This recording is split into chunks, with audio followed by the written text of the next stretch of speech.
Esta es una entrega que vamos a hacer de manera especial porque abrimos un espacio para conocer testimonios de periodistas, testimonios de autoridades seccionales o de los distintos organismos del Estado sobre esta pandemia, sobre esta crisis sanitaria que ha develado más de un aspecto en lo social, en lo económico y en lo político.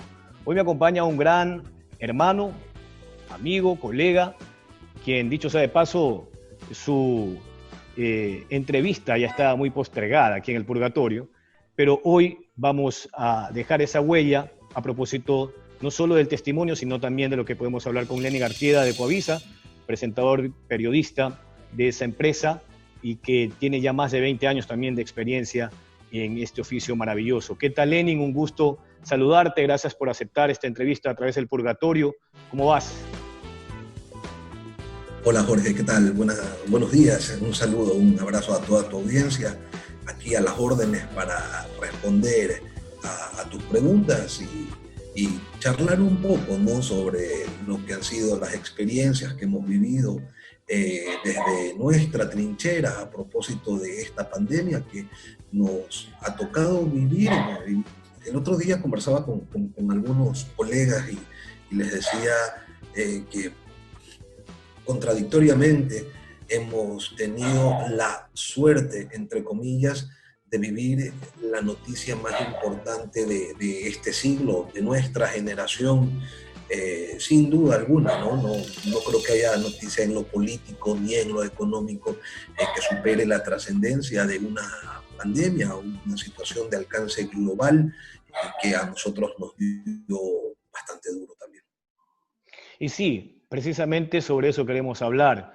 ¿Cómo lo coge a un periodista una pandemia cuando la amenaza de la muerte permanece en la nuca de todos, quizás de los periodistas más por estar cerca de la cobertura de la fuente, el pánico de entrar a un hospital, el pánico de salir a la calle per se, porque allá por los días 18, 19, 20, los primeros de ese estado de excepción que ya demarcaba la limitación para circular en las calles, lo propio para la circulación vehicular y todo lo que empezó a suceder. Era como una especie de catástrofe que se iba hilvanando poco a poco. No habían camas en los hospitales públicos, tampoco en las clínicas privadas, no importaba si tenías o no dinero, simplemente si el COVID llegaba, podía establecer la diferencia entre la vida y la muerte, Elena. Sí, yo creo que a los periodistas, como a todos en el Ecuador, la pandemia nos cogió con los pantalones abajo, ¿no? No sabíamos a qué nos estábamos enfrentando, no sabíamos, no conocíamos los términos médicos. Por ejemplo, yo siempre me he dedicado a trabajar temas relacionados con la política, la economía y la cultura, y de medicina sé muy poco. En realidad, cuando me da una gripe no sé qué pastilla tomarme, peor aún, iba a estar capacitado como para poder informar en terminologías técnicas específicas los alcances de una enfermedad como esta. Sin embargo, yo creo que a todos los periodistas nos tocó aprender en el camino y, como tú bien dices, con el mismo temor que tenían todos los ciudadanos, pero con una diferencia, que teníamos que estar en la calle porque esa vocación que nos llevó a escoger la profesión que ejercemos se convierte en una suerte de motor, ¿no? Y sí, tenemos miedo de no enfermarnos, de enfermarnos, y tenemos miedo de coger una enfermedad y transmitírsela a quienes más cerca de nosotros están, y por más medidas de precaución que tomes, a veces parece que no es suficiente. A eso suman el juego de la psiquis, que tienes que acudir a un hospital, tienes que estar en un cementerio, tienes que acercarte a una morgue, e inmediatamente en tu cabeza se te empieza a desarrollar la idea de que te puedes haber contagiado, y sientes entonces una presión en el pecho y sientes quizás que estás con algo de temperatura, pero en realidad no tienes nada. Es un asunto puramente psicológico. Con todo eso nos tocó lidiar, pero eh, la, la intención y la pasión por contar historias tristes en este caso, yo creo que que siempre pudo más y que fue que fue el eje, ¿no? El rotor que nos movía.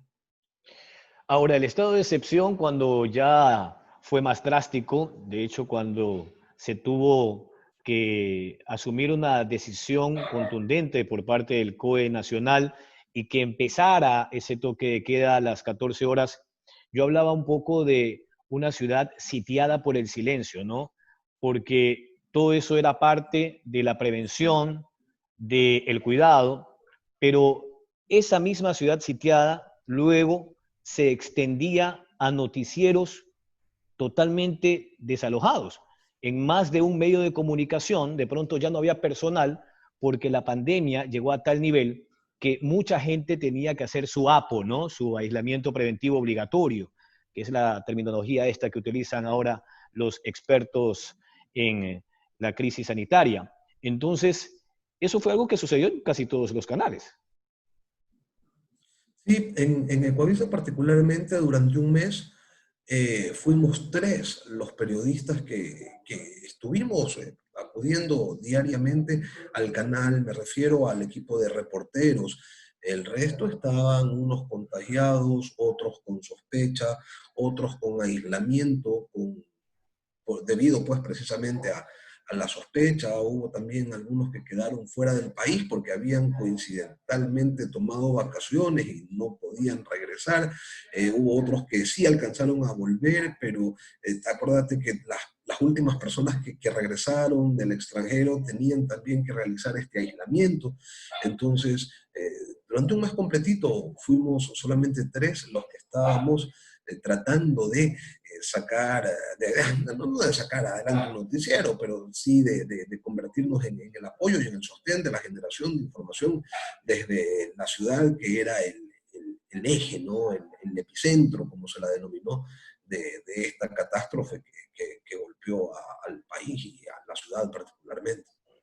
Bueno, Juan José Illingworth, matemático conocido en Guayaquil, no solo por sus números, sino por otras circunstancias hace más de 20 años, y que ha peleado siempre por las autonomías, ¿no?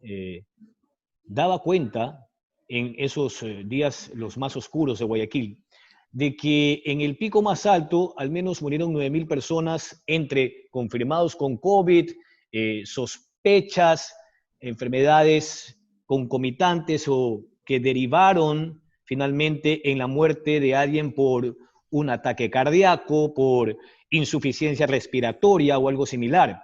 Hoy las cifras oficiales dan cuenta de casi 4.000 fallecidos, ahora sí, confirmados con COVID, pero parecería que las cifras al final han sido frías y no solo eso, sino imprecisas, producto de ese carácter masivo de la pandemia y porque todo se desbordó, todo colapsó. Esa información que también en su momento hubo que manejar, ¿le queda un sinsabor o un alto grado de incredulidad al periodista en el manejo informativo? Claro, por supuesto, porque íbamos a los hospitales o íbamos a los cementerios y resultaba que observábamos centenares de féretros, veíamos cómo instalaban contenedores para depositar, contenedores refrigerados para depositar a los cadáveres, y en cada uno de ellos se nos informaba que había cientos de cuerpos, y recuerdo con claridad que en aquellos días del pico de fallecimientos el gobierno decía que la cifra de muertos era menor a 1.000, y en Guayaquil evidentemente pues eso era sobrepasado por la realidad, por la evidencia que nos tocaba eh, transmitir a diario en nuestros noticieros. Y sí, Jorge, la sensación era de indignación, ¿no? Pero sabes que yo creo que durante esos días, desde Guayaquil se hacía un periodismo devastado. Y devastado porque los ánimos estaban golpeados profundamente. Del todos teníamos a alguien, o todos un amigo o un conocido afectado que falleció, o sea, eso no es lírica, eso es real, y uno recibió una llamada comunicándole o en ocasiones solicitando algún tipo de ayuda, y ayuda que no se podía brindar porque los periodistas no somos pues autoridades ni tenemos capacidad para manejar las cosas a nuestro antojo ni para poder darle alguna prebenda a alguien, ¿no? Y menos aún en situaciones como esas. Entonces, yo creo que una carga de tristeza y de desazón, un devastamiento interior fue lo que caracterizó al periodismo que se hizo en Guayaquil durante ese tiempo. Yo no te diría que fue un periodismo valiente, que fue un periodismo aguerrido, que fue un periodismo de lucha o de ñeque, el que se desarrolló en esos días. Yo más bien te diría que fue un periodismo triste, un periodismo acongojado, el periodismo del desazón, el periodismo del desastre, ¿no? O sea, si tuviera que acompañar al ejercicio profesional de adjetivos, serían esos y no los otros que normalmente queremos que siempre sea lo que acompaña nuestra gestión profesional, los que nos caracterizaron. Bueno, es que al final nosotros terminamos siendo una especie de trapiches, ¿no? Entre la gloria y el duelo, entre los momentos muy alegres o más apoteósicos, como por ejemplo la ocasión en que Ecuador clasificó por primera vez a un mundial, con ese cabezazo de Caviedes cuando jugaba, ¿no? O cualquier otra alegría como el ídolo del astillero, aun cuando algunos se pongan azules de la envidia. Ese tipo de cosas son las que también al periodista empiezan a ponerlo a prueba, porque no es fácil, pues, afinar la pluma, hoy el teclado, a propósito de la tecnología, a la hora de escribir sobre una tragedia tan, pero tan aguda y tan lacerante, ¿no? Porque hería por los cuatro lados cardinales. Sí, porque siempre en el momento de generar la narrativa que va a acompañar nuestros reportajes, al menos a mí me pasaba, siempre pensé que me estaba quedando corto. Uno, a quienes nos gusta la literatura, solemos pensar que allí se desarrollan universos que superan o que sobredimensionan a la realidad y de repente se nos aparece una instancia vital como esta en la que nos damos cuenta de que no había posibilidad imaginativa capaz de proyectarnos sobre una situación tan compleja como esta y sobre todo tan sin salida, ¿no? Era el laberinto perfecto cuya única posibilidad de escape resultaba ser la muerte, porque no había respuesta por parte de autoridades, porque el dinero tampoco te podía dar una solución, porque el poder tampoco significaba absolutamente nada. La pandemia nos puso de cara frente a la vida como lo que somos, como casi nada. Sí, y como cuando venimos al mundo, ¿no? Tal cual. Y por eso es que hoy generamos estos espacios. Estamos con Lenin Artieda de Coavisa, periodista y anchor, además entrevistador de Contacto Directo. Estamos provocando testimonios de quienes han tenido, de quienes hemos tenido que enfrentar esta pandemia del otro lado de la tragedia en el periodismo. Y seguramente luego de esta pausa comercial vamos a hablar de otras anécdotas con Lenin, porque ya es momento de ir a la pausa comercial, al corte, antes de que me corten la cabeza por acá en la operación de este espacio. Vamos a la pausa y luego volvemos con más. Lenin Arteaga de Coavisa está en el Purgatorio FM.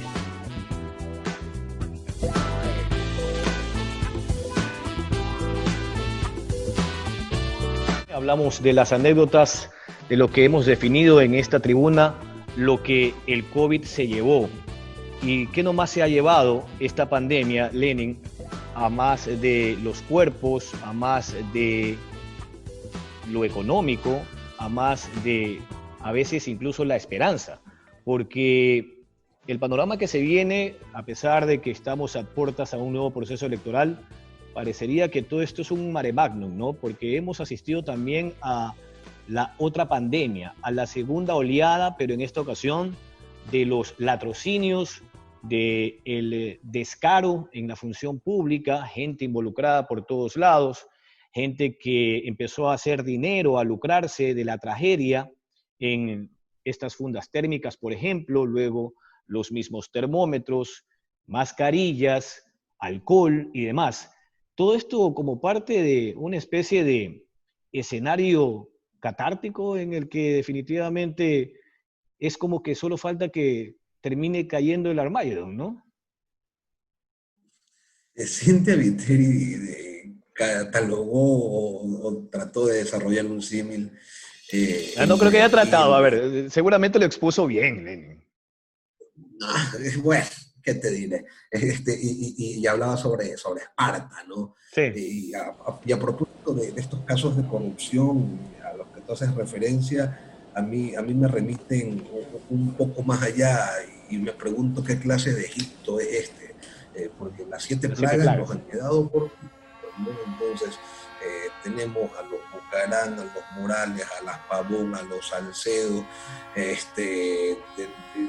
y ahí nomás son cinco, y los otros dos los conseguimos facilito, raspando nomás con la uña en cualquier institución pública. La corrupción atraviesa transversalmente a este país y yo creo, por ejemplo, mira, yo veo que muchas personas eh, están súper entusiasmadas con el trabajo de la fiscal general Diana Salazar, que sin duda es un trabajo importante, pero yo lo considero primero tardío y segundo incompleto. Eh, Mira tú, la Comisión Anticorrupción, y eso lo conoces tú perfectamente, la Comisión Nacional Anticorrupción denunció el tema de los hospitales del Teodoro Maldonado hace un año exactamente, en junio del 2019.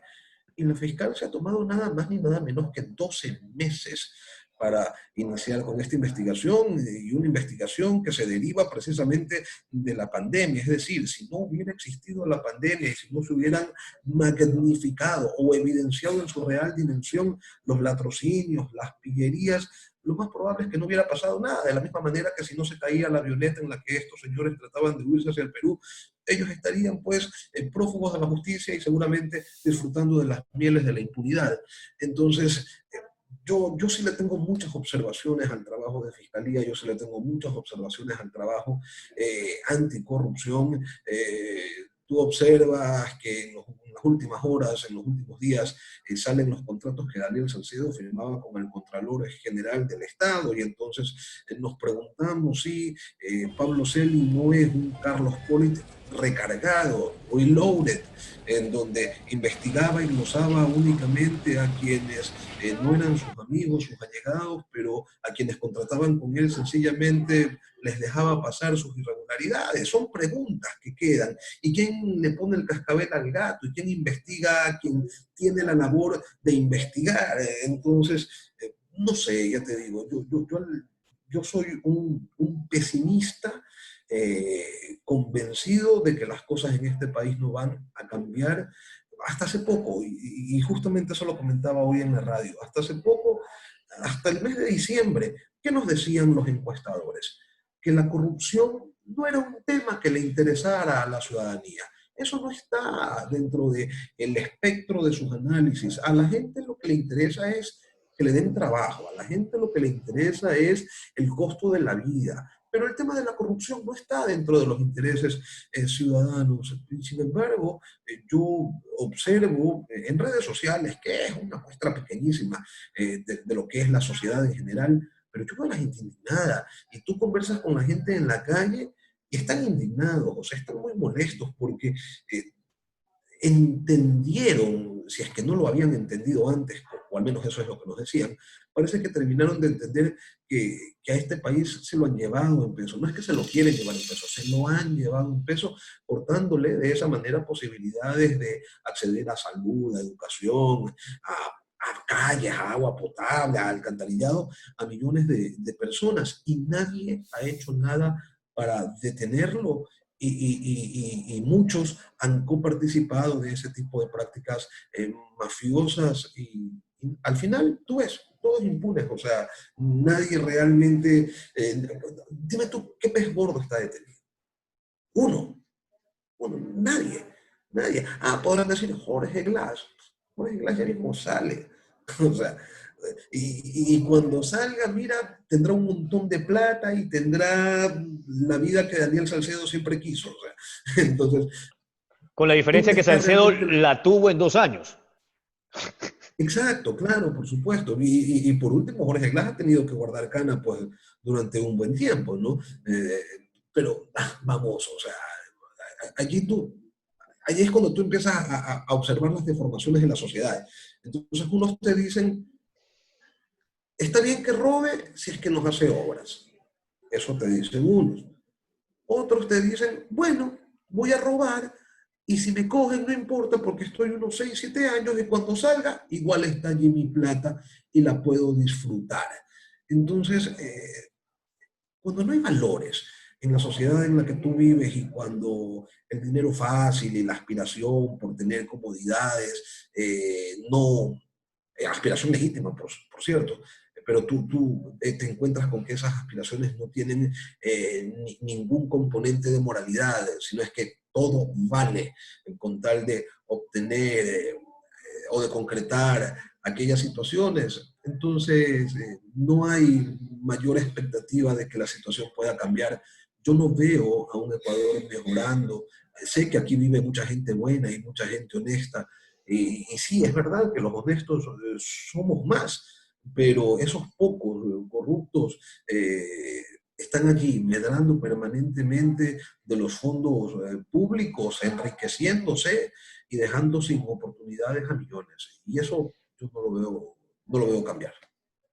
Pero claro, yo creo que también a propósito de esa transversalidad que exponías en función de las denuncias, las investigaciones y los sobreprecios, también hay que observar el hecho cierto de que la justicia originalmente en texto, en esa Carta de Montecristi, es un derecho, pero en la práctica la justicia está instrumentalizada para ejercer su poder como alfombra para tapar trapacerías o como una metralleta para perseguir a quien se le oponga. Entonces, yo creo que también podemos partir desde ahí, ¿no? Que la Sí, justicia no es un derecho, está sino un instrumento al final.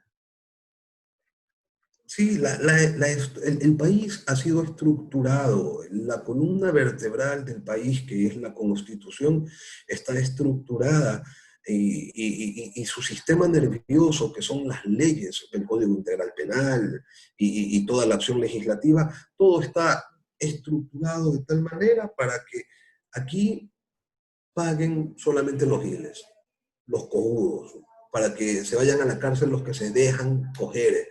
Eh, y nadie más, y nadie más, o sea, los chinos, los que no tienen para pagarse un buen abogado, los que no hicieron caso al dateo y no se subieron rápido a un bus, a un avión, o no cruzaron a pata la frontera, los que no tuvieron la precaución del caso, o sea, aquí a la cárcel van los que no tienen padrino solamente, el resto roba con furia, roba sin miedo y con la certeza de que nunca le va a pasar absolutamente nada.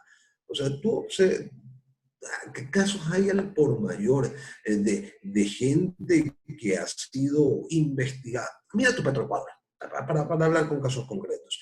Petroecuador hay al menos 11 procesos abiertos y con sentencia por la justicia norteamericana. Allá, como la justicia es tan, pero tan fregada, toditos han confesado, se declararon culpables de los delitos que les imputaban, porque si ellos insistían en declararse inocentes, entonces las penas que les iban a imponer eran muchísimo mayores. Pero como son delitos financieros, de lavado de activos y de ese tipo de cosas, que a los gringos no les interesa mucho, porque la plata se queda allá y a ellos lo que les interesa es El flujo. el dólar, el, el dinero. Entonces, ellos cogen, confiesan y les dan un añito, 2 añitos, y con la posibilidad hasta de pagar una fianza. Personajes que fueron algunos exfuncionarios y otros contratistas de Petroecuador, sentenciados, o mejor dicho, autodeclarados responsables, culpables ante jueces norteamericanos. Pregunta cuántos procesos hay abiertos en el país en contra de esos personajes, porque los delitos que ellos reconocen en Estados Unidos haber cometido, los cometieron en Ecuador. No es que Así los es. cometieron allá, no, los cometieron acá. ¿Y cuántos procesos hay en el Ecuador abiertos por esos delitos que ellos en Estados Unidos reconocen haber cometido en nuestro país? Como ninguno.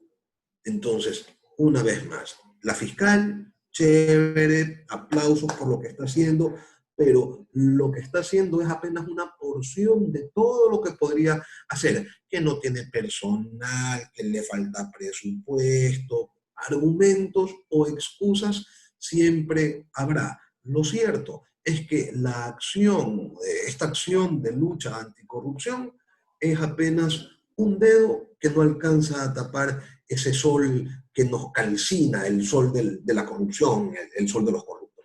Me he acordado de lo que exponías en el primer bloque sobre la Comisión Nacional Anticorrupción. Una comisión que incluso tuvo que enfrentar la afrenta de que a quien señalaban que en esa época era contralor en funciones y que hoy también está en el extranjero, en Estados Unidos particularmente, porque se fue a hacer un chequeo al corazón, pero se terminó quedando allí para siempre, tuvo la osadía y la desfachatez de emprender y de entablar una demanda, ¿no? Por Y logró que injuria. lo sentencien, pues. Sí, por Acuérdate injuria. que él logró que lo sentencien y posteriormente, con su espíritu magnánimo, pues él les conmutó la pena a unos ancianos que eran quienes integraban en aquella época la Comisión Anticorrupción. Simón Espinosa, el Eh, difunto Trujillo. Así es, así es. Y también una dama quiteña que era la más anciana de toditos. En esa época creo que tenía como 100 años, ahora no sé cuántos tendrá. Pero esos son los alcances, pues, de los corruptos de la patria nuestra. No podemos dejar de decir, sin embargo, que son unos corruptos bastante audaces, ¿no? O sea, roban, pero te demandan. Roban, pero apelan a la patria. Roban y tratan y no sé, pues, y se quieren ir en avionetas, o sea, a otros lados. Tenemos unos corruptos, la verdad, con una capacidad imaginativa para el delito, que si la pusieran a obrar en otro tipo de asuntos, sin duda contribuirían al desarrollo del país, pero ellos están preocupados de llenarse los bolsillos y así no se puede. Claro, el problema es cuando la Contraloría solo controla a los que no son de la gallada y al final podemos asistir a una suerte de el imperio de la impunidad. Y eso es lo que estamos analizando ahora con Lenin Artieda en el Purgatorio FM. Nos quedan escasos 3 minutos para que veas que al final nos estábamos engañando con esta entrevista. Quedamos cortos. Siempre nos quedamos cortos cuando nos ponemos a conversar, Jorge, sobre estos y cualquier otro tema, ¿no? Y no sé, o sea, yo creo que tendrían que generarse más espacios de diálogo y ojalá que las conversaciones sobre estos temas, sobre los temas importantes, sobre el latrocinio, sobre el despilfarro, sobre el abuso de los cargos de poder, se replique en los hogares de quienes habitan en este país y se tome conciencia porque ya vienen las elecciones dentro de poquito tiempo y nuevamente estará en nuestras manos, pues, el poner a gente honesta y capaz en cargos de poder o poner a unos pillos simpáticos porque tienen la sonrisa bonita o un peinado bacán o porque salieron en la tele alguna vez o porque tienen un padrino poderoso y simpático, entonces vayamos a creer que merecen nuestro voto. Con un agravante, acuérdate que para las legislativas que se vienen, el voto es en plancha, pues, ¿no? Es un planchazo. Entonces, te puede gustar un solo asambleísta, pero terminas votando por todos y ahí te van a meter carne y hueso. Claro, porque modificaron el Carne, Código de la hueso y Democracia. piltrafa. Sí. Carne, hueso y piltrafa. Esos fueron los últimos cambios al Código de la Democracia, porque antes estaba el otro mecanismo que permitía votar entre listas. Pero fíjate, incluso también a nivel legislativo pasan esas cosas extrañas. Y quería meterme en la parte de la Asamblea, pero ya no hay tiempo. ¿Algo que quisieras compartir antes de finalizar? Lenin, estamos con Lenin Artieda en el Purgatorio FM. en estos 2 minutos, 1 minuto y medio? No, nada, Jorge, solamente enviarte un abrazo a ti y a tu audiencia, agradecerte por la oportunidad de compartir algunos criterios que cotidianamente no los decimos, ¿no? Y en algunas ocasiones las personas, hay gente que se pregunta y dice, bueno, ¿qué opinarán estos periodistas sobre esta situación? Nosotros hacemos un periodismo informativo, más que un periodismo de opinión, al menos en los medios televisivos en los que trabajamos. Y siempre es bueno pues tener este tipo de espacios para poder contarle un poco a la gente que pensamos lo mismo que ellos, que estamos igual de indignados, que estamos igual de hastiados y que como ellos queremos que las cosas cambien para bien.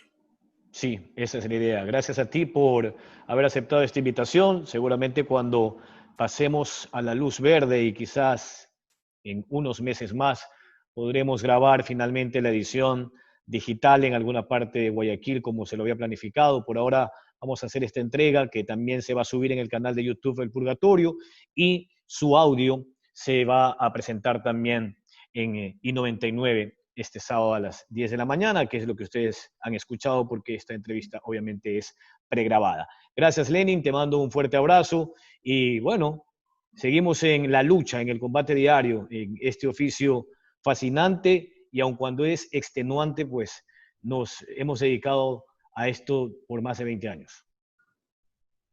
Ya nos encontraremos en la calle nuevamente, Jorge, para seguir poniéndonos al día y comentando sobre la cotidianidad del país y también sobre las nuestras, ¿no? Por supuesto. Así es, de hecho va a ser el próximo fin de semana que estás de cumpleaños. ¿Cuántos cumples ya? ¿42, 43?